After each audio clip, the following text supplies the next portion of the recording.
ఇప్పుడు జరుగుతున్నది మహాలయ పక్షం. దాని ప్రాశస్త్యం గురించి మహాస్వామి వారి మాటల్లోనే విందాం. ప్రతి మానవుడు వారి పితృదేవతలకు దేవతలకు కృతజ్ఞతలు తెలపవలసిందే. ప్రతి ఒక్కరూ పితృదేవతలకు రుణపడి ఉంటారు. కావున వారిని పితృయజ్ఞం ద్వారా తృప్తిపరచాలి. వీటితో పాటు మన తోటి మనుష్యులకు సహాయపడాలి. కనీసం రోజు ఒక అతిథిని ఆదరించి ఆహారం ఇవ్వాలి. అది మనుష్య యజ్ఞం. వేదములు నేర్చుకుని ఆమ్నాయం చెయ్యటం బోధించటం దేవయజ్ఞం.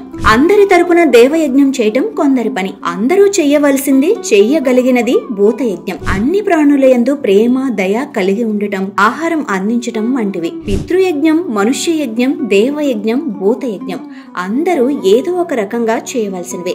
ప్రతి ఒక్కరూ వైదిక ధర్మం ప్రకారం ప్రతి కార్యాన్ని ఈశ్వరార్పణం చేసి కాలం గడిపితే అతను బ్రహ్మయజ్ఞం చేస్తున్నట్లు. తెంపులత్తర్ అంటే పితృదేవతలు తాత ముత్తాతలు అందరూ వారి రుణాన్ని తీర్చవలసిందే. వేదం మాతృదేవోభవ పితృదేవోభవ అని చెప్తుంది. అంటే మన తల్లిదండ్రులు దైవ సమానులు.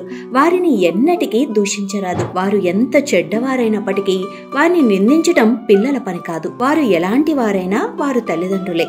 వారు ఈ లోకమును వదిలి వెళ్లిన తర్వాత తప్పకుండా వారికి వైదికముగా శ్రాద్ధ కర్మలు చేయవలను. శ్రాద్ధ కర్మను నిర్వహించిన సంస్కర్తలు కూడా తల్లిదండ్రులను కాపాడుకోవలను అని ఒప్పుకున్నారు. మనం సమర్పించే నువ్వులు నీళ్లు అన్న పిండములు ఫలములు ఇక్కడే ఉంటాయి కదా. మన కళ్ల ముందు చనిపోయిన వారు వచ్చి ఎప్పుడూ తినలేదు కదా. పూర్వజన్మ సిద్ధాంతం ప్రకారం వారు మరలా జన్మించి ఉంటే వారి కోసమని ఇవన్నీ చేయటం పిచ్చి పని అని కొందరి వాదన. మీకు ఒక కథ చెబుతా. ఒక మోతుబరి తన కొడుకును దూరాన ఉన్న ఒక పట్నమునకు పై చదువులకై పంపించాడు. కొన్ని దినములలో ఫీజు కట్టవాలని ఆ అబ్బాయి తన తండ్రికి టెలిగ్రాఫిక్ మనీ ఆర్డర్ ద్వారా డబ్బు పంపమని ఒక లేఖ రాశాడు. తండ్రి కాస్త కలవరపడ్డాడు. అతను టెలిగ్రాఫ్ కార్యాలయానికి వెళ్లి గుమాస్తా గారికి డబ్బులిచ్చి టెలిగ్రాఫిక్ మనీ ఆర్డర్ ద్వారా ఆ డబ్బును తన కొడుక్కి పంపమన్నాడు. డబ్బులకి కన్నాలు చేసి అందులోకి తంతి దూచి దాన్ని మొత్తం వాళ్ళ అబ్బాయికి పంపుతాడు అని అనుకున్నాడు. కొద్దిసేపటి తర్వాత ఆ గుమస్తా డబ్బు మీ అబ్బాయికి పంపబడింది, అతనికి చేరుతుంది అని అన్నాడు. ఆ రైతు మళ్ళా కలవరపడ్డాడు. డబ్బు అక్కడ ఉన్న గళ్ళాపెట్టెలోనే ఉంది. డబ్బుల్ని కట్టి ముడి కూడా వేయలేదు. అతను గుమస్తా గారితో నేనిచ్చిన డబ్బు ఇక్కడే ఉంది, వాటికి మీరు కన్నం కూడా వేయలేదు, మరి మా అబ్బాయికి ఎలా పంపారు అని అన్నాడు. గుమస్తా అతనితో మీ అబ్బాయికి చేరుతుంది అని భరోసా ఇచ్చాడు. తర్వాత అతను సందేశములు పంపు పనిలో మునిగిపోయాడు.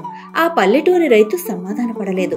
కానీ వాళ్ళ అబ్బాయికి ఆ డబ్బు పంపబడింది. పితృదేవతలకు పిండ ప్రదానం చేయటం కూడా అటువంటిదే. శాస్త్ర ప్రకారం చేయవలసిన క్రతు శ్రద్ధగా చేస్తే పెట్టిన శ్రాద్ధం పితృదేవతలకు అందేటట్టు దేవతలు చేస్తారు. వారు ఆవులుగా పుట్టినట్లయితే పెట్టిన శ్రాద్ధం వారికి గడ్డి దాణా రూపంలో అందుతుంది. పరమాత్మ ఆజ్ఞ ప్రకారం సంబంధించిన దేవతలు వారికి అందిస్తారు. కనుక చనిపోయిన తల్లికి తండ్రికి పెట్టిన శ్రాద్ధం వారే వచ్చి తీసుకోవాలి అని లేదు. అది వారికి చెందుతుంది అంతే.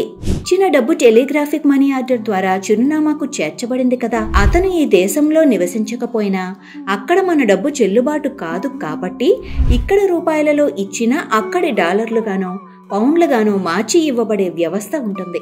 అలాగే ఈశ్వర్ని వ్యవస్థలో కూడా పితృదేవతలకు సమర్పించినది వారికి తప్పకుండా చెందుతుంది. ఇక్కడ ముఖ్యంగా ఉండవలసినది తల్లిదండ్రుల యందు కృతజ్ఞతాభావం, శాస్త్రము యందు నమ్మకం, శ్రద్ధతో పెట్టేది శ్రాద్ధం. నమ్మకానికి చాలా ప్రాముఖ్యత ఉంది. మనం ఏదైనా చేస్తే అది ఎలా చెప్పబడిందో ఎలా చెయ్యాలో అలాగే చెయ్యాలి. మనం ఒక ఉత్తరం రాస్తే అది ఎవరికి చేరాలో వారికి చేరుతుందా? నేను మా ఇష్టం వచ్చిన చిరునామా వ్రాస్తాను, పోస్టు డబ్బాలో వెయ్యను, మా ఇంట్లో ఉన్న డబ్బాలో వేస్తాను అంటే అది చేరదు. ప్రేమ భక్తి జ్ఞానం వంటి స్థితులకు ఎటువంటి నియమము లేదు. కానీ ఫలమాశించి చేసే ఏ కర్మకైనా నియమం అవసరం. ఆ నియమములను తెలిపేదే శాస్త్రం. శ్రద్ధతో సశాస్త్రీయంగా చేసిన శ్రాద్ధం తప్పక ఫలితాన్నిస్తుంది.